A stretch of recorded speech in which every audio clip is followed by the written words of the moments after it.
ওম নমো ভগবতে বাসুদেবায়। ওম নমো ভগবতে বাসুদেবায়। ওম নমো ভগবতে বাসুদেবায়। ওম তৎসৎ। শ্রীমদ্ভাগবত পুরাণ তৃতীয় স্কন্ধ ষষ্ঠ অধ্যায় বিশ্বরূপের সৃষ্টি। শ্লোক 1 অনুবাদঃ মৈত্রেয় ঋষি বললেন, এইভাবে ভগবান মহত্তত্ত্ব আদি তার নিজস্ব শক্তির পরস্পর অমিলিতভাবে অবস্থানের জন্য বিশ্ব রচনার প্রসুপ্ত ভাব শ্রবণ করলেন। 2. পরম শক্তিমান ভগবান তখন দেবী কালীসহ ত্রয়োবিংশতি তত্ত্বের অভ্যন্তরে প্রবেশ করলেন।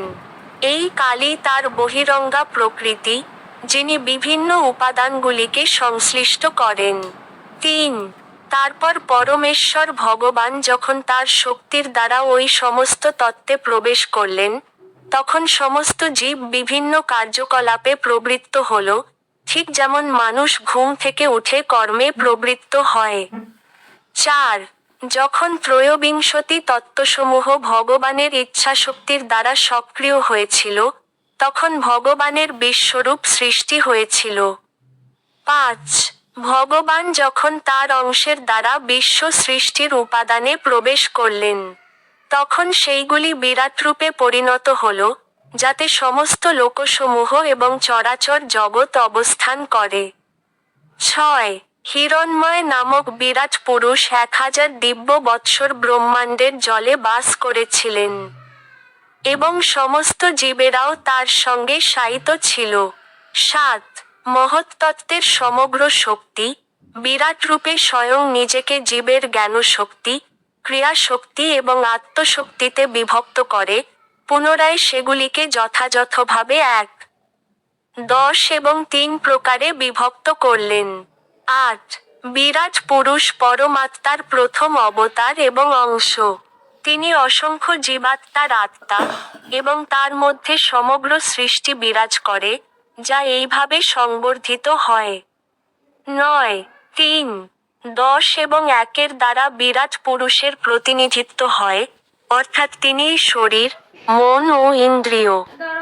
তিনিই 10 প্রকার প্রাণশক্তির দ্বারা চালিত সমস্ত গতিবিধির নিয়ন্ত্রণকারী শক্তি, এবং তিনিই এক হৃদয়ে, যেখানে প্রাণশক্তি উৎপন্ন হয়। 10. পরমেশ্বর ভগবান বিশ্ব সৃষ্টির দায়িত্বসম্পন্ন সমস্ত দেবতাদের পরমাত্মা। দেবতাগণ কর্তৃক এইভাবে প্রার্থিত হয়ে তিনি নিজে নিজে বিচার করেছিলেন, এবং তাদের অবগতির জন্য বিরাটরূপের প্রকাশ করেছিলেন। 11. মৈত্রেয় বললেন, পরমেশ্বর ভগবান তার বিরাটরূপ প্রকাশ করার পর কিভাবে নিজেকে বিভিন্ন দেবতারূপে পৃথকীকৃত করেছিলেন, তা এখন আপনি আমার কাছে শ্রবণ করুন। 12. তার মুখ থেকে অগ্নি বা তাপ পৃথকরূপে প্রকাশিত হলে সমস্ত লোকপালগণ তাদের স্বীয় স্থানসহ তাতে প্রবেশ করলেন। সেই বাক্শক্তির দ্বারাই জীব বাক্যের মাধ্যমে নিজেকে প্রকাশ করে। 13. যখন বিরাট পুরুষের তালু পৃথকভাবে প্রকাশিত হয়েছিল, তখন লোকপাল বরুণ তাতে প্রবেশ করলেন। এইভাবে জীবের জিহ্বার দ্বারা সবকিছুর স্বাদ গ্রহণ করার ক্ষমতা লাভ হয়। 14. ভগবানের 2 নাসারন্ধ্র যখন পৃথকভাবে প্রকাশিত হয়, তখন অশ্বিনীকুমারদ্বয় তাদের উপযুক্ত সেই স্থানে প্রবিষ্ট হন। তার ফলে জীব প্রত্যেক বস্তুর ঘ্রাণ গ্রহণ করতে পারে। 15. তারপর বিরাট পুরুষের চক্ষুদ্বয় পৃথকভাবে প্রকাশিত হয়। আলোকের পরিচালক সূর্যদেব দৃষ্টিরূপ নিজ অংশসহ তাতে প্রবেশ করলেন, এবং তার ফলে জীব রূপ দর্শন করতে পারে। 16. বিরাটরূপ থেকে যখন পৃথকভাবে ত্বকের প্রকাশ হয়, তখন বায়ুর পরিচালক লোকপাল অনিল স্পর্শেন্দ্রিয়সহ তাতে প্রবেশ করলেন। তার ফলে জীবের স্পর্শজ্ঞান লাভ হয়। 17. যখন বিরাটরূপের কর্ণদ্বয় প্রকাশিত হয়, তখন দিকসমূহের নিয়ন্ত্রণকারী দেবতাগণ স্বীয় শ্রবণেন্দ্রিয়রূপ অংশসহ তাতে প্রবেশ করলেন, তার ফলে সমস্ত জীব শব্দ শ্রবণ করার ক্ষমতা প্রাপ্ত হয়। 18. যখন ত্বক পৃথকরূপে প্রকাশিত হয়, তখন স্পর্শের নিয়ন্ত্রণকারী দেবতা তার অংশসহ তাতে প্রবেশ করলেন। তার ফলে জীবের স্পর্শজনিত সুখ এবং কয়ন বা চুলকানির অনুভব হয়। 19 সেই বিরাট পুরুষের উপস্থ ইন্দ্রিয় পৃথকভাবে প্রকাশিত হলে প্রজাপতি ব্রহ্মা শুক্ররূপ অংশসহ সেই ইন্দ্রিয়ে প্রবিষ্ট হলেন। তার ফলে জীব মৈথুন আনন্দ উপভোগ করতে পারে। 20 বিরাট পুরুষের পায়ু পৃথকরূপে প্রকাশিত হলে পায়ু ইন্দ্রিয়সহ লোকপাল সূর্য তার অধিদেবতারূপে তাতে প্রবিষ্ট হন। তার ফলে জীব মল ত্যাগ করতে সক্ষম হয়। 21 তারপর যখন বিরাট পুরুষের হস্তদ্বয় পৃথকরূপে প্রকাশিত হয়, তখন স্বর্গলোকের শাসক ইন্দ্র তাতে প্রবেশ করলেন। তার ফলে জীব তার জীবিকা নির্বাহ করতে সক্ষম হয়। 22 তারপর বিরাটরূপের পদদ্বয় পৃথকভাবে প্রকাশিত হয়, এবং তার ফলে বিষ্ণু নামক দেবতা, পরমেশ্বর ভগবান নন, গমনরূপ অংশসহ তাতে প্রবেশ করেন। তার ফলে জীব তার গন্তব্যস্থলে পৌঁছাতে সক্ষম হয়। 23 বিরাটরূপের বুদ্ধি যখন পৃথকরূপে প্রকাশিত হয়, তখন বেদের অধিষ্ঠাতা ব্রহ্মা তার বোধরূপ অংশসহ তাতে প্রবেশ করেন। তার ফলে জীব জ্ঞাতব্য বিষয় উপলব্ধি করতে পারে। 24 তারপর বিরাট পুরুষের হৃদয় পৃথকরূপে প্রকাশিত হয়, এবং চন্দ্রদেব মনোরূপ স্বীয় অংশসহ তাতে প্রবেশ করলেন। জীব সেই মনের দ্বারা সংকল্প আদি ক্রিয়া সম্পন্ন করে। 25 তারপর বিরাট পুরুষের অহংকার পৃথকরূপে প্রকাশিত হলে অহংকারের নিয়ন্তা রুদ্র অহং বৃত্তিরূপ অংশসহ তাতে প্রবিষ্ট হন। সেই অহং বৃত্তির দ্বারা জীব কর্তব্যকর্ম সম্পাদন করে। 26 তারপর তার চেতনা যখন ভিন্ন রূপে প্রকাশিত হয়, তখন মহত্তত্ত্ব তার আংশিক চেতনাসহ তাতে প্রবেশ করে। এইভাবে জীব বিশেষ জ্ঞান প্রাপ্ত হতে সক্ষম হয়। 27 তারপর বিরাটরূপের মস্তক থেকে স্বর্গলোক প্রকাশিত হয়। পদদ্বয় থেকে পৃথিবী এবং নাভিদেশ থেকে আকাশ উৎপন্ন হয়। সেই সমস্ত স্থানে জোড়া প্রকৃতির গুণ অনুসারে দেবতা প্রভৃতি প্রকট হয়। 28 সত্যগুণের সর্বোত্তম বৈশিষ্ট্যমণ্ডিত হয়ে দেবতারা স্বর্গলোকে অধিষ্ঠিত হয়, আর রজগুণের দ্বারা প্রভাবিত মানব তাদের অধীনস্থ জীবসহ পৃথিবীতে বাস করে। 29 যে সমস্ত জীব রুদ্রের পার্ষদ, তারা জোড়া প্রকৃতির তৃতীয় গুণ তমগুণের দ্বারা আচ্ছন্ন।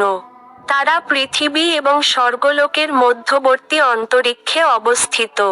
30 হে কুরু শ্রেষ্ঠ, বিরাট পুরুষের মুখ থেকে বৈদিক জ্ঞান প্রকাশিত হয়।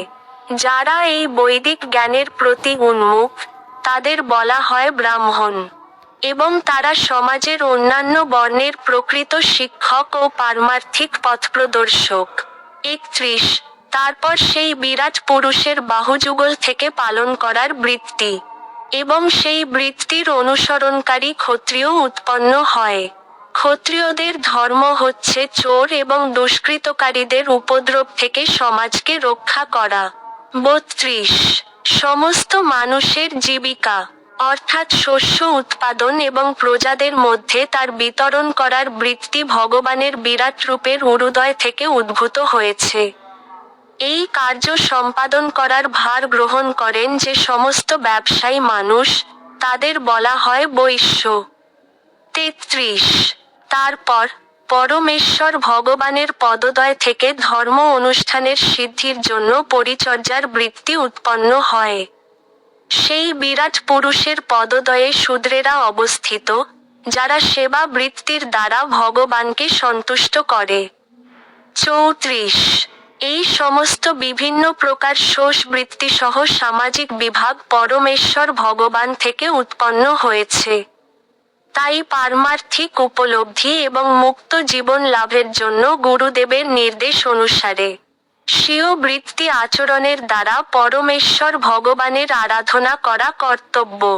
35 হে বিদুর, পরমেশ্বর ভগবানের অন্তরঙ্গা শক্তির দ্বারা প্রকাশিত বিরাট রূপের দিব্য কাল, কর্ম এবং শক্তির মাহাত্ম্যকে নিরূপণ করতে পারে বা মাপতে পারে? 36 আমার অযোগ্যতা সত্ত্বেও, আমার গুরুদেবের শ্রীমুখ থেকে আমি যতটা শ্রবণ করতে পেরেছি এবং আমি নিজে যা বুঝতে পেরেছি, তার দ্বারা আমি বিশুদ্ধ বাণীর মাধ্যমে ভগবানের মহিমা কীর্তন করছি। যদি আমি তা না করি, তাহলে আমার বাকশক্তি অসত্য থেকে যাবে।